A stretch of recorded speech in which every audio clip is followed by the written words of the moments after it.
Good Tov. We continue with our 3-minute daily dose of Torah, and looking again at Pinchas's action.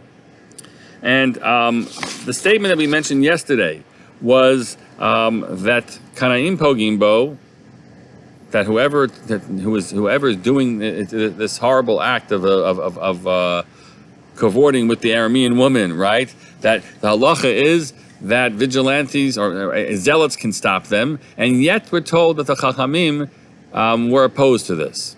So why are they opposed to this? Are they opposed to it because they do fear about vigilantism?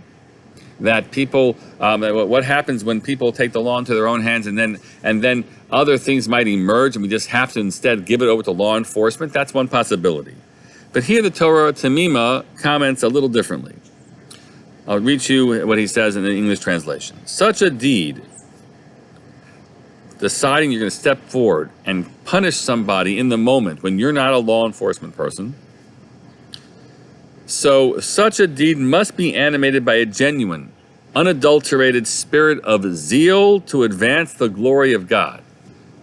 You have to have it, your actions have to be completely and totally lishma, for the sake of the virtuous action that you're carrying out, and for no other reason. Not because you think this guy's a no goodnik already, because you don't like him from 5th grade, or you don't like what he's done in other areas, and you have other motives that also step in. It has to be 100% pure. And then, of course, the question is, who can identify? Who can say of himself that I know that I only did it for the sake of God?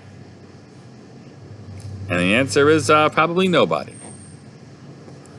And even if Pinchas would stand up and tell us that, the Chachamim say, I don't know, prove it to us. Prove it to us. And so what happens as the Torah Tamim reads it is this, that in our text, God steps forward and says, I understand, and you're right that Kanaim Pogimbo can only be done by people who have pure motives. I come, says God, to attest. I'm his witness about his intentions, that they are pure. In the case, who can tell whether the perpetrator is not really prompted by some selfish motive, etc.? That was why the sages wished to excommunicate Pinchas, had not the Holy Spirit testified that his zeal, his kinato, was for God, was pure and genuine. But nobody else is going to be able to, or is lucky enough to have God stand at his side and testify for him. And so it is that ultimately the position of the sages is, Pinchas, we put in a box and say, Shkoyach Pinchas, fantastic, we always loved what you do. Everybody else, be forewarned. We, as a greater good of the community, we do not allow for people to take the law into their own hands. We leave it to those who have been invested with that authority to carry it out themselves. Have a meaningful and great day.